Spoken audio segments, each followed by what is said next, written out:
నమస్కారం. ఇవాళ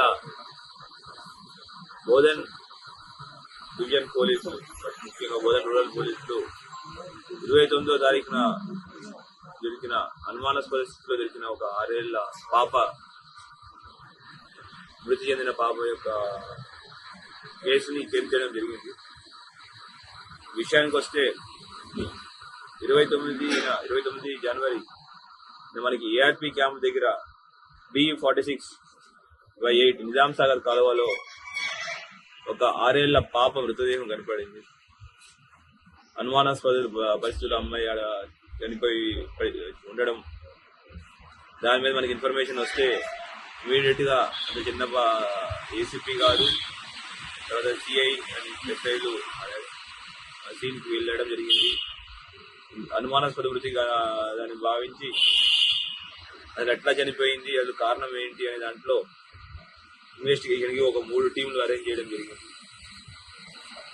అరేంజ్ చేసుకుని 3 టీంల ద్వారా ఈ పాప ఎక్కడ, ఈ పాప యొక్క ఐడెంటిటీ ఏంటి, అది ఎందుకు చనిపోయింది, అలా ఎవరు చంపారు, ఇలా చనిపోయారు అనే విషయం మీద లోతుగా ఇన్వెస్టిగేట్ చేస్తూ టెక్నికల్ అనాలిసిస్ మరియు మిగతా వాట్సాప్, సోషల్, తర్వాత హార్ట్ ఇంటెలిజెన్స్ ద్వారా తెలిసిన విషయం ఏంటి అంటే, ఇందులో ముఖ్యంగా మొత్తం అన్ని విధాలుగా ప్రయత్నిస్తుంటే ఒక సుధీర్ అనే కానిస్టేబుల్ PC630 ఆయన వాట్సాప్ స్టేటస్ లో ఈ అమ్మాయి కనిపించట్లేదు, ఈ అమ్మాయి ఇక్కడ చనిపోయి ఉంది అని దాంట్లో సెర్చ్ చేస్తుంటే ముఖేడ్ మహారాష్ట్ర గ్రామస్తులు ఈ అమ్మాయి యొక్క నేటివిటీ ఏముంది, ఈ అమ్మాయి ఫలానా కెరూర్ గ్రామం ముఖేడ్ తాలూకా అని చెప్పడం జరిగింది. దానిలో లోతుగా విచారణలోకి వెళ్తే తెలిసిన విషయం ఏంటంటే, వీళ్ళ తండ్రి కొండమంగళే పాండురంగ అతను ముగ్గురు పిల్లల తండ్రి. అతను ఆ గ్రామంలో, కొరూరు గ్రామంలో విరాట్ అనే సెలూన్ నడుపుతూ ఉండేవాడు. అదే సెలూన్ కి గణేష్ షిండే అని ప్రస్తుతం సర్పంచ్, ఆయన రెగ్యులర్ గా వస్తుండేవాడు.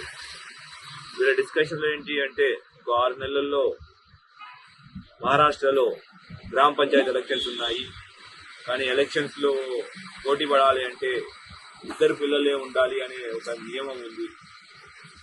అది పాండురంగన్ అతనికి 3 పిల్లలు ఉన్నారు, ఎట్లయినా ఒక పిల్లల్ని తగ్గించుకుంటే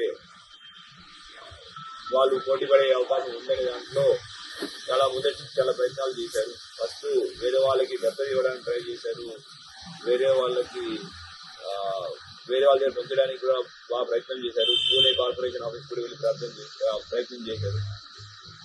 అయితే వాళ్ళ ఏవి ఫలించబోయేసరికి ఎట్లయినా గెలవాలంటే 2 పిల్లలే ఉండాలని మనకి తెలుసుకుని ఈ పాండురంగ అనే అతను గణేష్ ఇండి యొక్క ప్రోత్సాహంతో తన యొక్క బైక్ MH26BY7495 బైక్ లో తన పెద్ద కూతురైన ప్రాచీన తీసుకురావడం జరిగింది. తీసుకొచ్చి నిజామాబాద్ తీసుకెళ్తున్నాను. ఇక్కడ అబ్బం శుభదండానికి అమ్మం వెళ్ళే దాంట్లో బాబాని నిజాం సాగర్ జనాలు తోసేసి వెళ్ళిపోవడం జరిగింది. దీని వెళ్ళిపోయి ఇంకోళ్ళు దాక్కున్నాడు మనకి ఇన్ఫర్మేషన్ మీద ఇవాళ అతను పట్టుకోవడం జరిగింది. ఇంకా మొత్తం ఆపరేషన్ ని దగ్గరుండి మేము సూపర్వైజ్ చేస్తూ లీడ్ చేసిన ఏసీపీ గారికి, తర్వాత inspector CI Bodhan rural inspector Vijay గారికి, ఎస్ఐలు Edapal SI Rama and Angel SI చంద్రమోహన్కి మరియు మొదట టీం అందరికీ కష్టపడి ఈ కేసు ఛేదించారు. వీళ్ళందరికీ మనస్ఫూర్తిగా అభినందనలు తెలుపుతున్నాను. అట్లానే మీడియా మిత్రుల ద్వారా అందరికీ విజ్ఞప్తి, ఎవరో చెప్పారు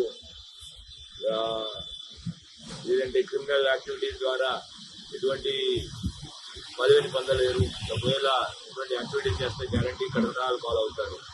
థ్యాంక్ యూ. సార్ ఇంకొక పర్సన్